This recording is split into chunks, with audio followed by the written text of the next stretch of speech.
Hi everyone, welcome back to the Mischief Bakery. Today I will be covering socializing and handling your rats. So first I'm going to do a quick cleanup while I explain some things.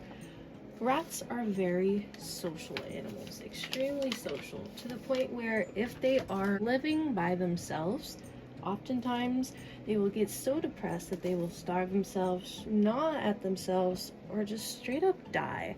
So if you are thinking about getting a rat for yourself or for someone in your family or one of your friends, please make sure that you get at least two.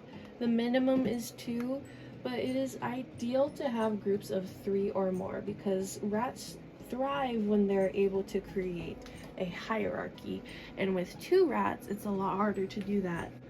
But anyways, on a lighter note, I'm going to be discussing different tips and tricks that I use to handle my rats. When it comes to rats, it really depends on the individual rat itself. So it's important you kind of work with and understand your rat's needs. When it comes to temperament with handling, a lot of times rats that come from breeders are the best way to go for beginners, in my opinion, because rats that come from breeders are usually very well handled from the time that they are born. So they're already used to human interaction and being touched and held, which is a good thing when you're trying to socialize with them. My 2 rats, Cherry and Pie, when they were born into a lab, which means that the only handling that they ever had was being handled for scientific purposes. So they were never socially handled in a way that a pet rat would be.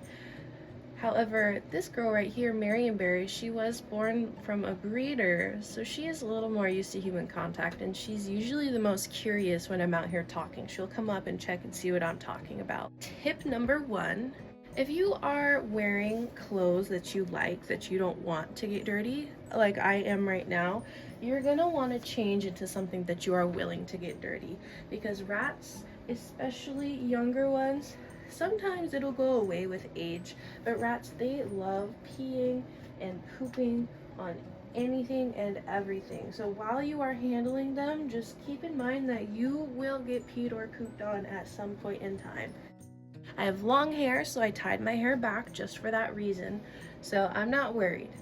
Tip number 2, you take an old shirt, a shirt that you don't care about, a shirt that you don't mind not wearing again. Take that shirt, make sure that it smells like you, so maybe sleep in it the night before, and then put it into their cage near where they like to nest. That way they will start to nest with that shirt. Just keep in mind there will be holes in that shirt, so it probably won't be ever worn again and it will get peed on, but that just means that they're using it for their nest, and they will also start associating your scent with safety. Tip number 3, when it comes to training animals and getting them used to a routine, positive reinforcement is one of the most important things. Positive reinforcement, in my opinion, is always most effective. You never want to use negative reinforcement with your rats. You have to remember that they are on the bottom of the food chain, so any negative reinforcement, like flicking their nose, it's not something you want to do. I've actually just started training my rats.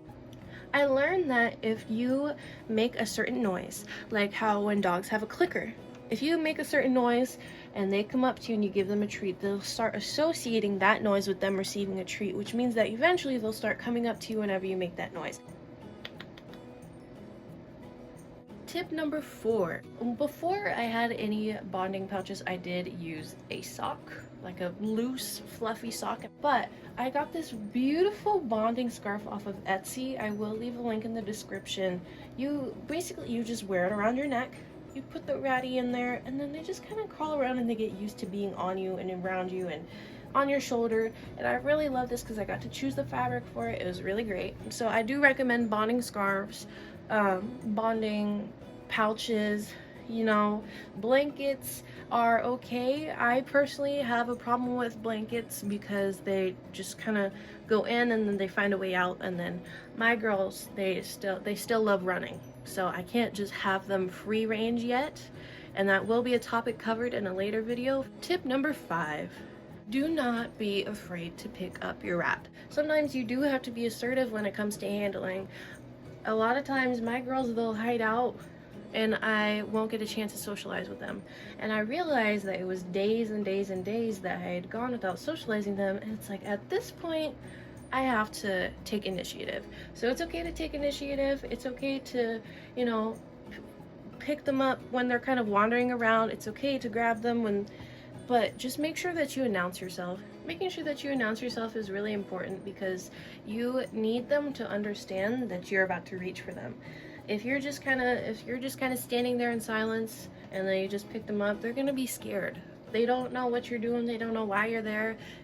Rats have bad vision, especially the ones with red eyes. Red eye rats, terrible vision. So if you're just reaching in there and grabbing them without announcing yourself, it's probably not going to go too well for you. Make sure you never feed through the bars of the cage. If you feed through the bars, you will notice problems with them trying to bite your fingers more often. They need to understand that when you're approaching the cage, it's not just treats every time. Sometimes it's going to be your hand. You have to just kind of go along with what's going on with your rat. It's okay to push sometimes to, get them out and just kind of see how they're doing. Make sure that you're checking up on them. Make sure there's no runniness on their eyes or their nose. So when it comes to it, if they're a bit too squirmy, they look like they're freaking out a bit too much, then it's probably time to put them back in the cage. I like to try and put mine in the pouch because that helps them rest a little bit more. And it makes them less wiggly. It makes them less hyperactive. It makes them more comfortable with being held. So right now she's not having a great time with this, so I'm just gonna put her on back. Thank you guys for watching my handling video. My next video will be covering the topic of treat. If there's any future subjects or topics that you would like me to cover, please let me know, and I'll be more than glad to cover that in a video. I'm still learning myself, so the more questions you ask me, the more I get to learn as a rat owner, and I'm happy to do that for my rats. Thank you for visiting the Mischief Bakery. I hope to see you in the next video where I cover treats.